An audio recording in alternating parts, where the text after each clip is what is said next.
lo peor que puedes hacer cuando haces una presentación es hablar del presentador, pero es que yo de verdad tengo que decir que si ahora mismo pudiera viajar al pasado, o mi yo de cuando estaba disfrutando, gozando, soñando y fantaseando con películas en las que la parte fundamental, quizás la que más me emocionaba, la que ella aportaba, tal vez esas maravillosas criaturas con alma, si pudiera verme ahora en esta mesa, bueno, no me creería, tendría que verlo, si yo se lo cuento, igual ya me conocería y sabría que no se podría fiar de mí. Pero bueno, la verdad que es un momentazo. Intentaré que se note lo justo, pero no demasiado. Pero que el trabajo de Wendy es fundamental en la educación emocional de generaciones y generaciones de espectadores, de lectores y de amantes de la fantasía, de los mundos mágicos y de las cosas que existen. Porque, ¿qué es existir? O sea, en el momento en el que algo cobra forma y cobra la misma forma para todos, existe. A lo mejor cuando la gente dice esto no existe, quiere decir que no corre por ahí, que no es de carne y hueso, pero desde luego existe. Y con frecuencia sabemos más cómo son este tipo de cosas que a lo mejor tu vecino de enfrente, que ese sí que dirías que existe, pero luego sales diciendo, parecía un tío muy majo en la tele. Vamos a empezar por el principio y ya veremos cómo acabo. Tú creciste, bueno, a los 5 años ya empezaste a hacer muñecas, pero incluso antes de eso tú has estado sumergida dentro del mundo del arte porque tanto tu padre como tu madre ambos eran artistas, tu padre escultor principalmente, pero también pintor, y tu madre era pintora y además también era artista de collage en 3D. Cuéntanos un poquito hasta qué punto está inmersa de esa magia creativa, forjó también tu alma creadora.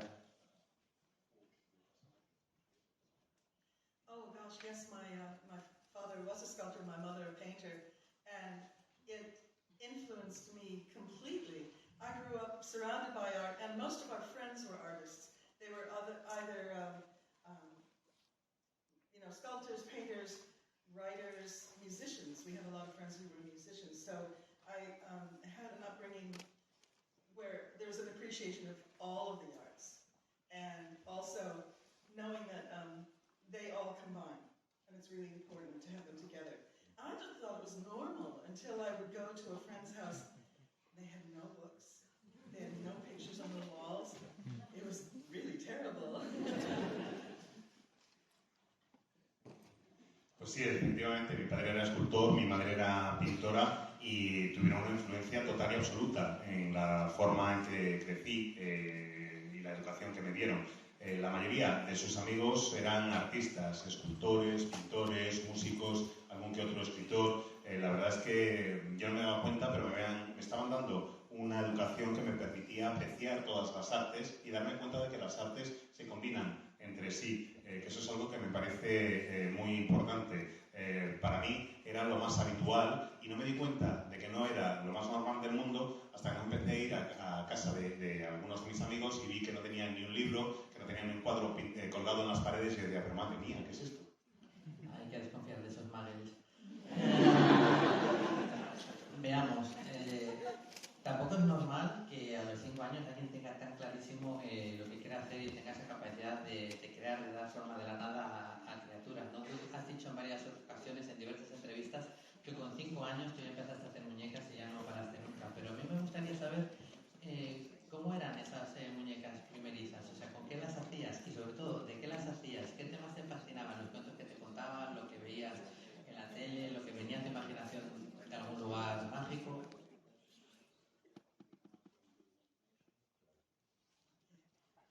Well, when I was 5, really, even before that, my mother loved to read fairy tales and stories to me. And the thing that we enjoyed together more than anything were the C.S. Lewis Narnia stories. Mm-hmm. And they were just wonderful, and they really captured my imagination. And I had little dollhouse dolls that were about, tiny. But so I could have the children from the Narnia things, the Narnia books to play with. But I didn't have any of the creatures. I didn't have a centaur, and I didn't have a fawn, and I didn't have any of the magical creatures. So I made them. And I made them out of pipe cleaners and tape and just little bits of fabric, anything really. My mother just gave me all sorts of things to use. I mean, they were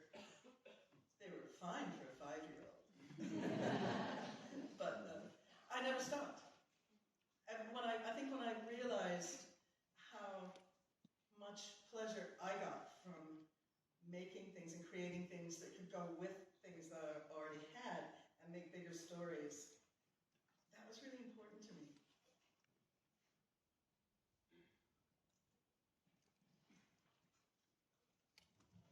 Antes incluso de cumplir los 5 años, mi madre me leía por la noche cuentos y por lo general eran cuentos de hadas y disfrutábamos mucho ese rato juntas. Y las que más nos gustaban, las historias que más nos gustaban, eran las historias de Narnia, de C.S. Lewis.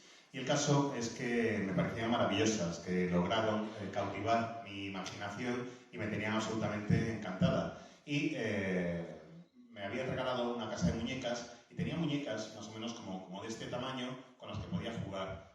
Podía fingir que eran los niños de la saga de Narnia. Pero claro, lo que no tenía eran las criaturas mitológicas, las criaturas mágicas.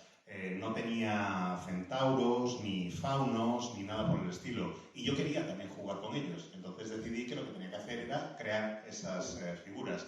Y en cuanto a materiales, utilizaba de todo. Escobillas para limpiar tuberías, celo, retales de tela, de todo lo que me daba mi madre, que siempre trataba de que fuera material adecuado para una niña de 5 años. Y desde que empecé a hacer esas marionetas, esas muñecas, pues no he dejado de crearlas. Me di cuenta de lo mucho que me divertía crear cosas que podía utilizar para complementar las que ya tenía y para hacer que las historias crecieran, así para poder contar historias más grandes. Eso era realmente muy importante para mí. El mundo del arte es uno de los terrenos donde puedes encontrar quizás más nivel de gente autodidacta, ¿no? Por supuesto, también muchos con formación reglada. Tú has combinado ambas cosas. A los primeros años pues aprendiendo como podías, por instinto, por prueba y error, me imagino, pero luego sí acabaste estudiando todos temas relacionados con lo que ha acabado siendo tu profesión. Pero donde yo creo, y cuando veo luego hablaremos de las personalidades, del alma de las criaturas que has hecho, pero hay algo de lo que casi nunca te preguntan y que a mí me parece esencial en cómo se definen, que es el vestuario de los personajes. Tus personajes tienen un vestuario único, que yo creo que ningún otro creador en la historia del cine o la televisión lo ha tenido tan característico. Es muy difícil, bueno, puedes equivocarte entre dos cosas, o lo ha hecho Wendy Fruit o alguien que le encanta Wendy Fruit y quiere ser tan mono como ella. Pero, ¿de dónde viene esta parte del vestuario? ¿Esta parte es más de tu formación académica o de tu formación autodidacta?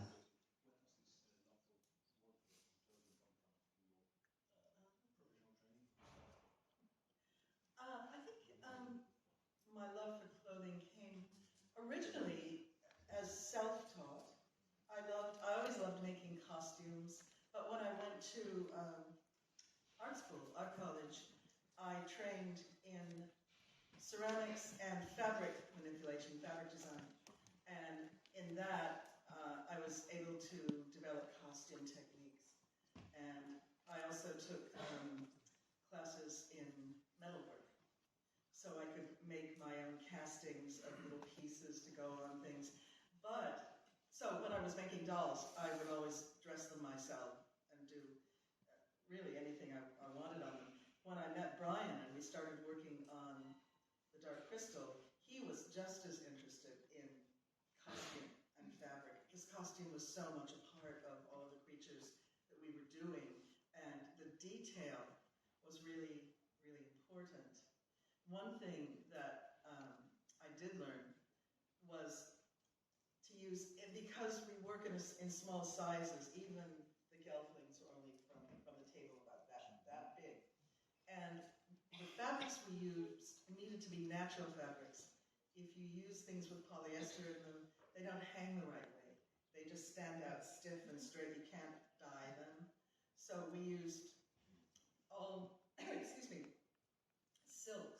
silk and leather and some cotton fabrics, but mostly different kinds of silks, which just really pushed the budget up. But it was a wonderful way to work because you could manipulate it so well.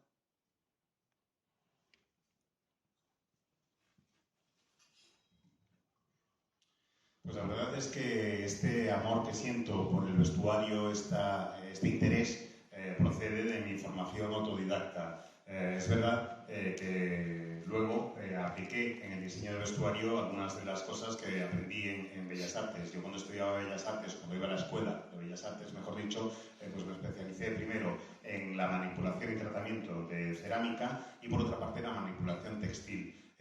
Además, pude desarrollar y aprender toda una serie de técnicas de patronaje que me permitían luego ir creando las piezas que me interesaban. También aprendí a manipular un poco el metal para hacer moldes para las piececitas y los cierres pequeños para las criaturas que iba haciendo. En el caso de las muñecas, las iba vistiendo yo como me daba la gana, porque era pequeña, pero cuando empecé a trabajar en Cristal Oscuro y conocí a Brian, vi que a él le interesaba el vestuario y los tejidos tanto como a mí, y que nos parecía que era muy importante para las criaturas. El grado de detalle con el que teníamos que trabajar en el vestuario era muy importante, y eso lo aprendí durante el rodaje de Cristal Oscuro. Incluso las criaturas más grandes, que podrían ser los Gelflings, pues no medían más que esto, poco más o menos. Y para poder hacer un vestuario que les quedara bien y que les cayera bien ropa, que cayera bien, me di cuenta que teníamos que utilizar solo tejidos naturales. En el momento que añadías una pieza de poliéster o un tejido con poliéster, quedaba cartonado, no caía bien la ropa, no colgaba bien. Así que necesitábamos utilizar materiales como la seda, el cuero, distintos tipos de algodón, pero sobre todo muchísima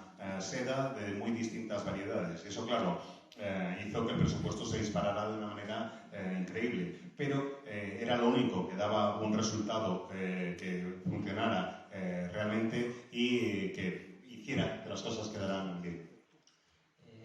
La verdad que la dictadura del tiempo es horrible, porque me gustaría detenerme en un montón de detalles de esta época, pero bueno, lo primero, ya vamos a empezar a ir hablando de sus trabajos más reconocibles, pero como habéis visto en el programa, hemos dejado para mañana una sección un poco más pequeñita para hablar de su aportación al universo de Star Wars, porque no quería que esto ocupara, monopolizara o tapara, como dije, un poco el resto de sus excelentes trabajos, así que hoy no vamos a hablar de eso, eso será mañana, pero sí que ya he mencionado el Cristal Oscuro. Justo quiero llegar un poquito antes de llegar a Cristal Oscuro. Tú estabas haciendo estas maravillosas criaturas, estabas exponiendo y de repente, pues bueno, pasa por ahí la persona correcta, en este caso Michael Fritz, que era el director en aquella época de arte de los teleñecos, de los Muppets, y a partir de ahí comienza tu historia, ¿no?, de trabajar con el mundo del cine.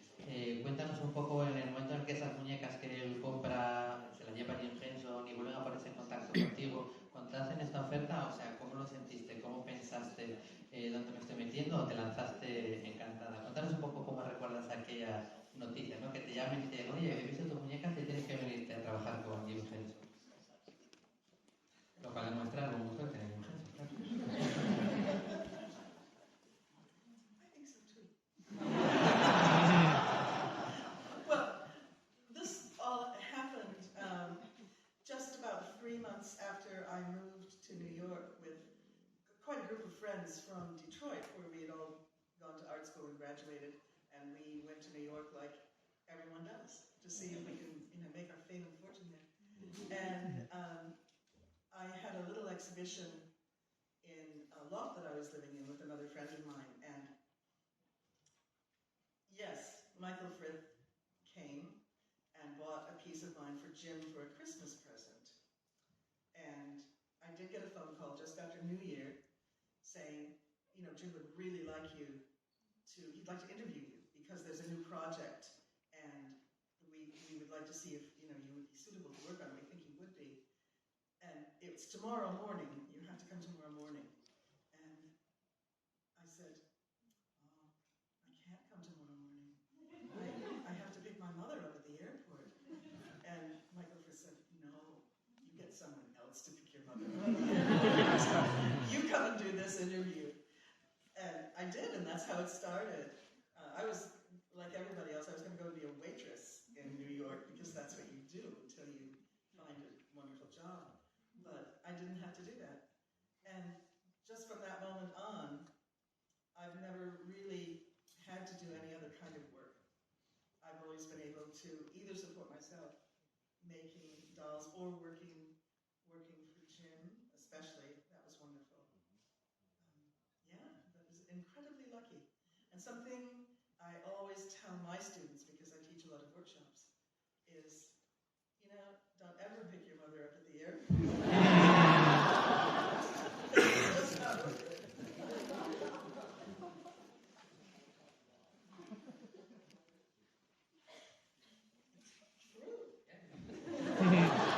Pues estoy totalmente de acuerdo contigo. A mí Jim Henson también me parece un tipo muy inteligente. Y el caso es que a los 3 meses de mudarme a Nueva York es cuando sucedió lo que acabas de contar. Yo había estudiado en Detroit y con un grupo de amigos, después de licenciarnos y acabar nuestros estudios, pues decidimos hacer lo que hacía todo el mundo, que era irnos a Nueva York a labrarnos fama y fortuna. Y monté una pequeña exposición a los 3 meses de estar en Nueva York en el loft en el que vivía con una amiga. Y efectivamente Michael Fritz vino y compró una de mis creaciones como regalo de Navidad para Jim Henson. Y esto fue, como digo, pues eso, poco más o menos en la época de Navidad. Y justo después de Año Nuevo me llamaron por teléfono y me dijeron, oye, que a Jim le ha encantado tu creación y que quiere entrevistarte para un puesto de trabajo porque tiene un proyecto entre manos y quiere ver si tú eres la persona adecuada para hacerlo. Y yo dije, pero es que no puede ser, porque mañana tengo que ir a recoger a mi madre al aeropuerto. Y Michael me dijo, no, de eso nada, no tienes que ir a recoger a tu madre al aeropuerto. Manda a alguien a recoger a tu madre al aeropuerto. Tú mañana tienes que ir a la entrevista. Y efectivamente eso es lo que hice. Yo pensaba que iba a convertirme en camarera, que me iba a dedicar a ser camarera en Nueva York, porque eso es lo que hace casi todo el mundo cuando llega a Nueva York, mientras está esperando que le surja una buena oportunidad laboral. Pero a mí no me sucedió eso. Empecé a trabajar con Jim y desde entonces, no he dejado de hacerlo. No he tenido que buscarme ningún otro trabajo. He podido dedicarme a esto, a seguir haciendo mis criaturas, seguir haciendo mis creaciones y dedicarme a mis muñecas. La época más maravillosa fue la colaboración con Jim. Desde luego tuve una suerte extraordinaria y la verdad es que lo disfruté muchísimo. Eso sí, como doy muchos talleres y seminarios, siempre le digo a mis alumnos, una cosa muy importante, no vayáis nunca a recoger a vuestra madre al aeropuerto. De verdad, no merece la pena. Para la fantasía, sobre todo en el cine, los 80 fueron unos años gloriosos, con películas como Legend, como La Princesa Prometida, como Willow, y muchas más, por supuesto, Lady Halcón, pero entre ellas yo siempre he tenido 2 favoritas, ya sabéis lo que las une, que es Cristal Oscuro y Dentro del Laberinto, bueno, Laberinto, ¿no? Acabas de hablar de Cristal Oscuro, estamos en Cristal Oscuro, llevas poco tiempo trabajando en los estudios Henson y de repente no solo te dicen que trabajas allí, sino que te dicen que vas a diseñar a los 2 protagonistas, vas a Jen y a Kira. Que sería una gran responsabilidad. Yo creo que esa película no hubiera podido funcionar de otra manera porque lo que tienen tus criaturas es que tú las ves y solo con la estructura, con la expresión, con la construcción, sabes cómo son. Son así y no pueden ser de otra manera. Tú puedes tener un muñeco y tú quieres que es como tú quieres que sea. Los tuyos no, los tuyos son como tenían que ser para contar esa historia, no de otra manera. Cuéntanos un poquito algunas anécdotas, curiosidades del trabajo previo para que Jen y Kira llegaran a ser como fueron finalmente.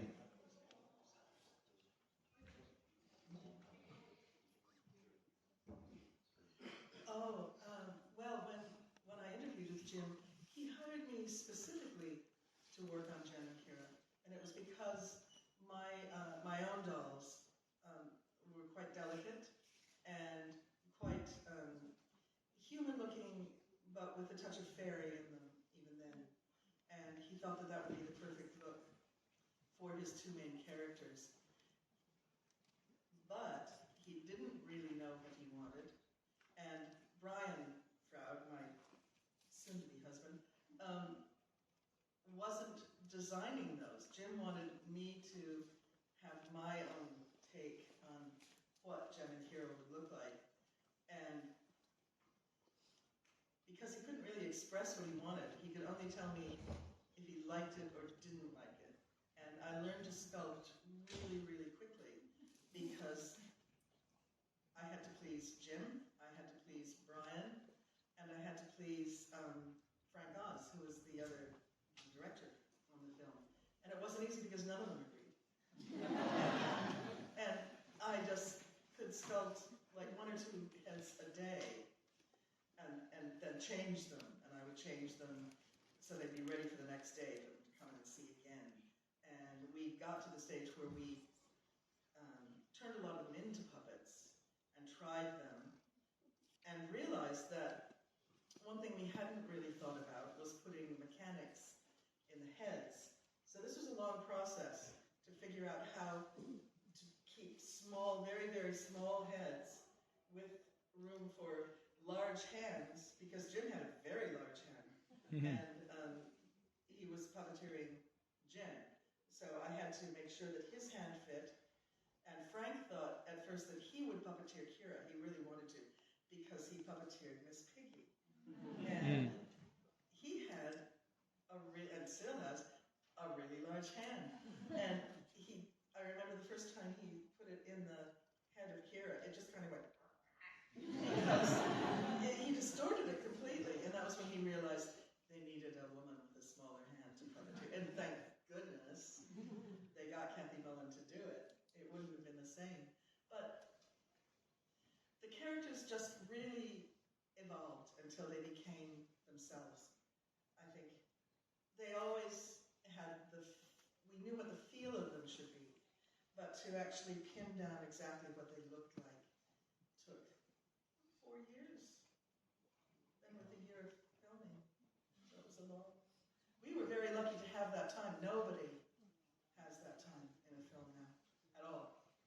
You're lucky if you get 6 months to put things together, but we just had the joy of having time to spare.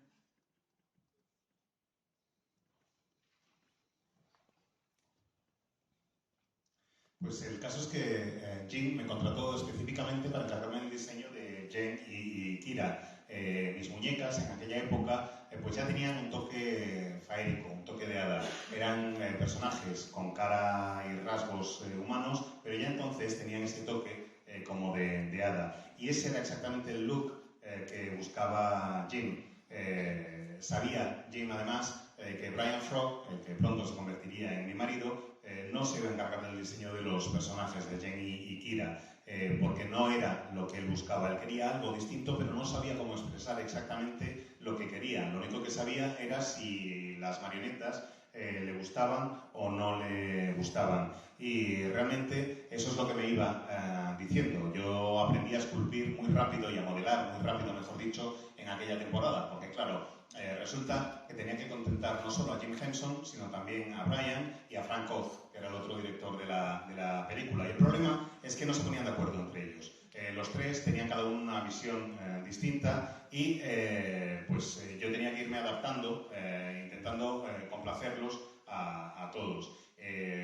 No me daba tiempo de esculpir o de modelar más de 1 o 2 cabezas al día. Y claro, cada día yo esculpía la cabeza que tocara y luego ellos llegaban y me decían, pues me gusta, no me gusta, o cambia esto, cambia lo otro. Entonces yo me tenía que poner luego y hacerlo para que el día siguiente se repitiera el proceso. Llegó un punto en el que por fin más o menos estábamos de acuerdo en varios candidatos y me puse a hacer ya las marionetas. Y vimos que había bastantes problemas. Uno de ellos, por ejemplo, que las cabezas eran bastante pequeñas y necesitábamos dejar sitio para que hubiera engranajes, para que hubiera un elemento mecánico para la articulación.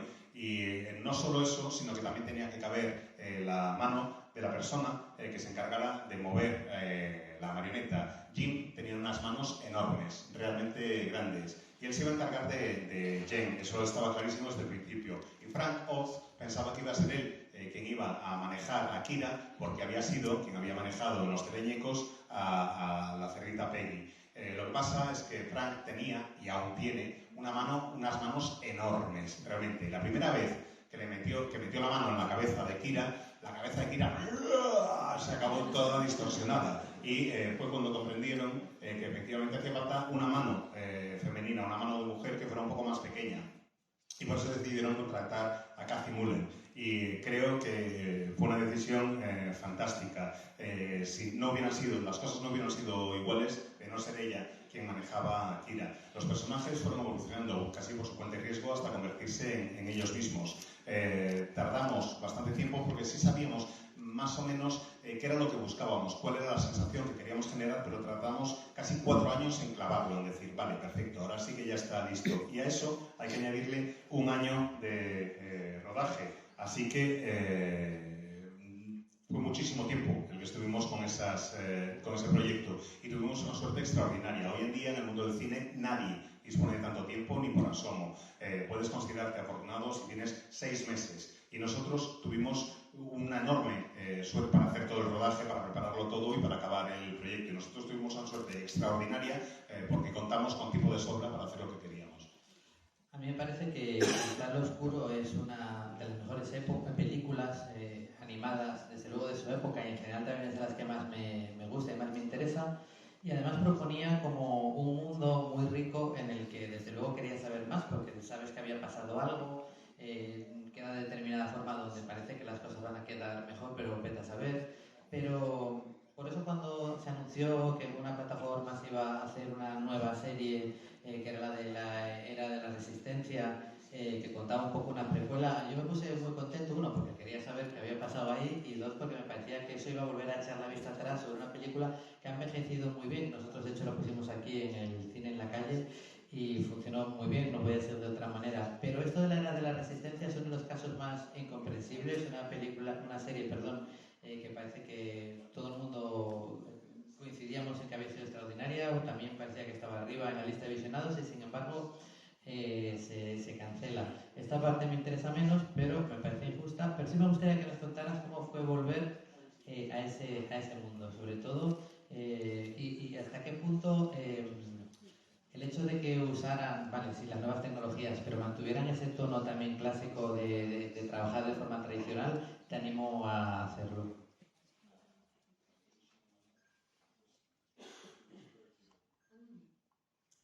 It was very interesting to wait for 30 years, 40 years, oh, a long time, to go back to the world of the Dark Crystal. We knew that it was a much bigger world than we showed, we portrayed in the first film.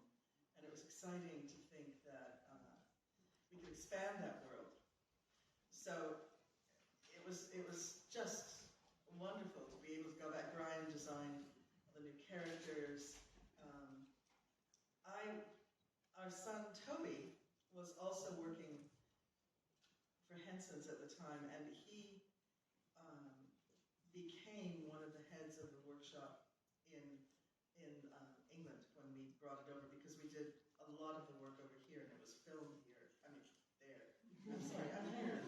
That's there. And it was wonderful to work with him because he was in his 30s and a very, very wonderful sculptor as well. I had been asked if I wanted to be the main sculptor for the Gelflings, and there were it felt like there were hundreds of them this time. And I thought, no, I really don't want to do that. I don't want the responsibility of it.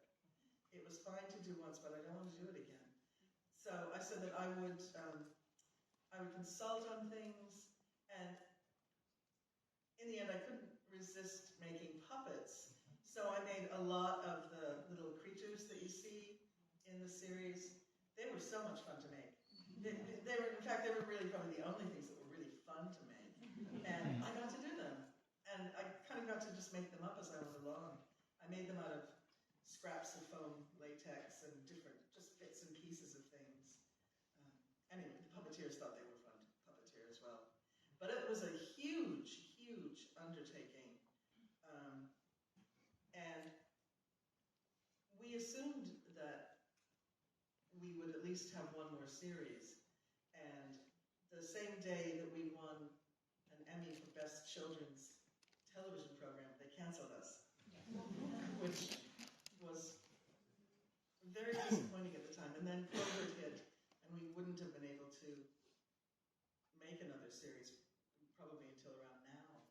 But yeah, I think Netflix was too quick to cancel something that had so much more to say. One thing that bothered Brian and I about it was much more violent than we felt it should be. But then this is new generations of people are more immune to violence. We just wanted a little more lyrical quality to it, but we're still having Netflix.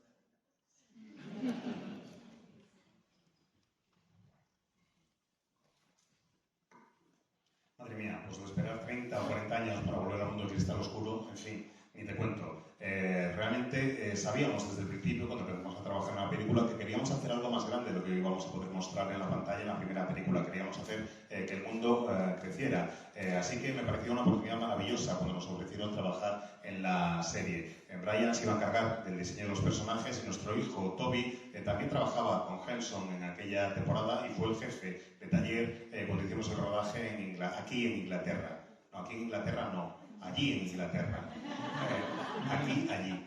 El caso es que estoy aquí y lo rodamos allí. Y fue maravilloso el poder verle trabajar, porque es un escultor también, tiene 30 y pico años, o tenía en el momento en que estábamos trabajando en la serie, y es un gran escultor y fue muy bueno poder verle realizar su trabajo. Me dijeron si me quería encargar yo de los Gelflings, y les dije que esta vez no, porque parecía que no eran solo un par, sino que había centenares de ellos y no quería la responsabilidad. Haberlo hecho una vez, pues vale, estaba muy bien, pero volver a hacerlo, no. Yo prefería trabajar simplemente como consultora, como asesora, y hacer otras cosas. Y me permitieron encargarme de las marionetas, de las criaturitas pequeñas que aparecen en la serie, que eran divertidísimas. De hecho, creo que era lo único divertido en ese encargo, lo único divertido de verdad. Y me lo pasé de maravilla haciéndolas, porque además me las podía ir inventando sobre la marcha. Hacía esas marionetas utilizando cachos sueltos que me encontraba aquí y allí, de espuma, de látex, retales, y los operarios, los que manejaban las marionetas, estaban encantados también, nos lo pasamos realmente muy bien. Creímos que era una empresa realmente enorme, esperábamos que fuera a durar mucho más de una temporada, que eso que duró al final, y es que el mismo día que nos dieron el Emmy a la mejor serie infantil, resulta que fue el día que nos cancelaron, y fue bastante decepcionante, la verdad, porque encima, justo después de eso, llegó el COVID, y claro, a fin de cuentas, no hubiéramos podido hacer otra temporada prácticamente hasta ahora, después de lo que fue el COVID. Creo de todos modos que Netflix fue demasiado rápida a la hora de cancelar esta serie. Creo que nos quedaban aún todavía bastantes cosas por contar en ese mundo. Me parece que era una serie más violenta de lo que debería haber sido, pero claro, estamos también ante una nueva generación y esas generaciones son más inmunes ante la violencia. Así que me imagino que a cada generación lo que le toca. En cualquier caso, que sepáis que seguimos cambiados con Netflix.